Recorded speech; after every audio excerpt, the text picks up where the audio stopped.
30 days practice test can change your life. আমরা সবাই জানি মানুষ অভ্যাসের দাস, অর্থাৎ মানুষ যা করে সেটা সবসময় একই জিনিসই করতে থাকে, তো এটা অভ্যাসে পরিণত হয়ে যায়। প্রত্যেক মানুষই লাইফে কিছু না কিছু হতে চায়, পেতে চায়, করতে চায়, কিন্তু সেই জিনিস হয়ে ওঠে না। মাত্র 2% থেকে 5% পিপল সাকসেসফুল হয়, তারা যা ড্রিম করে বা যেটা লাইফে পেতে চায় বা করতে চায়। 95% পিপল করতে পারে না। তো এর কারণ হচ্ছে যে আমরা যদিও কথায় কথায় বলি যে মানুষ মাল্টিটাস্কিং করতে পারে, আসলে আমাদের ব্রেন মাল্টিটাস্ক করতে পারে না। আপনি চিন্তা করে দেখবেন, যখন একটা জিনিস করতে থাকবেন আরেকটা জিনিসের দিকে আপনার পুরোপুরি ফোকাস বা কনসেন্ট্রেশন আসে না। প্রত্যেকটা মানুষই কিছু না কিছু জিনিস চায়, ভাই যে একই জিনিস চায় তা না। অনেকে দেখবেন টাকা পয়সা চায়, অনেক টাকা পয়সা চায়। অনেকে অনেক বড় বড় পড়াশোনা করতে চায়, রাইট? অনেকে ভালো ভালো গাড়ি কিনতে চায়, অনেকে বড় লিডার হতে চায়। তো এক একজন এক এক জিনিস চায়, কিন্তু প্রবলেম হচ্ছে যে আমরা যখন চাই তখন কিছুক্ষণ পরে সেই চাওয়াটা ওই আরও অন্যান্য 10টা চিন্তার মধ্যে হারিয়ে যায়। যেই 5% পিপল সাকসেসফুল হয় তাদের আর 95% পিপলের মধ্যে ডিফারেন্স হচ্ছে যারা ওই চাওয়াটাকে সিরিয়াসলি নেয়। আপনি যেটা হতে চান বা পেতে চান সেটা আপনি পাবেন যদি আপনি সেটার উপর ফোকাস করেন। তো এখন ফোকাস করবেন কেমন করে? একটা ছোট্ট উদাহরণ দেই। আমাদের দেশে, বিশেষ করে বাংলাদেশে এই সিস্টেম আছে, ইয়াং ছেলেপেলেরা ধরেন আশেপাশে বাড়ির কোনো একটা ছেলেকে পছন্দ করে বা একটা মেয়েকে পছন্দ করে, দেখবেন সারা দিন রাত 24 ঘন্টা ওটা জানালা দিয়ে খোঁজে, রাস্তা দিয়ে খোঁজে, কলেজের ওখানে যেয়ে দাঁড়ায় থাকে, ইউনিভার্সিটির ওখানে দাঁড়ায় থাকে, রাস্তার কর্নারে দাঁড়ায় থাকে, রাইট? কারণ কি? কারণ হচ্ছে ওর মাথার মধ্যে 24 ঘন্টা ঘুরতে থাকে যাকে পছন্দ করে তাকে দেখার জন্য।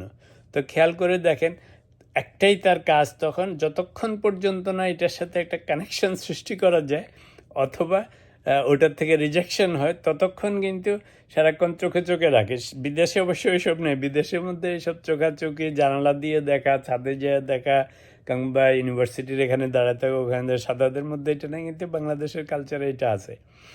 তো এটার একটা জিনিস দেখেন, যখনই এটা পছন্দ করে তখন কি করে, তখন তার মাথার মধ্যে ওটা ঢুকে যায়, 24/7 এটা নিয়েই চিন্তা করে, এটা নিয়েই কেমনে যে ওই যে পছন্দের মানুষটাকে একটু দেখবে, তাই না?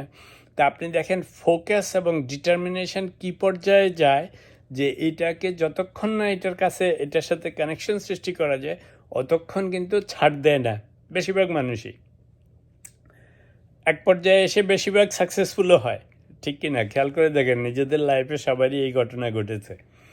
তো পয়েন্ট হচ্ছে, লাইফে সাকসেসটাও কিন্তু ঠিক একইভাবে কাজ করে। আপনি যদি ওরকম ফোকাসড হয়ে যান, ডিটারমিন্ড হয়ে যান, তখন কি হবে, 24/7 আপনি ওটা নিয়ে চিন্তা করবেন।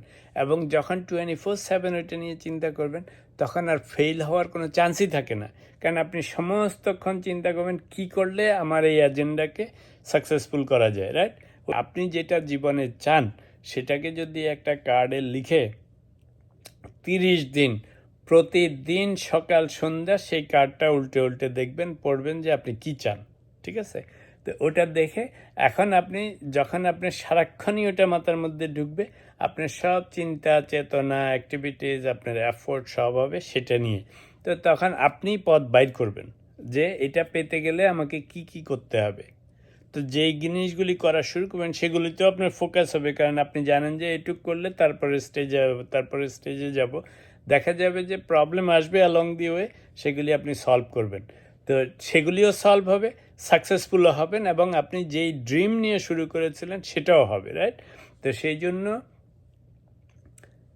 30 দিনের প্র্যাকটিস টেস্ট, ওই টেস্টে বলেছে যে যদি 30 দিনের মধ্যে আপনার ফোকাস তখনও ওটার মধ্যে না আসে 30 দিন পরে, তাহলে রিস্টার্ট। 30 দিনের প্র্যাকটিস টেস্টে যদি আপনি উত্তীর্ণ হতে পারেন, ইট ইজ অলমোস্ট গ্যারান্টিড যে আপনার তখন শরীর, মন, চিন্তা, চেতনা সব কিছু ফোকাসড হবে, ডিটারমিন্ড হবে সেই লক্ষ্য অর্জন করার জন্য।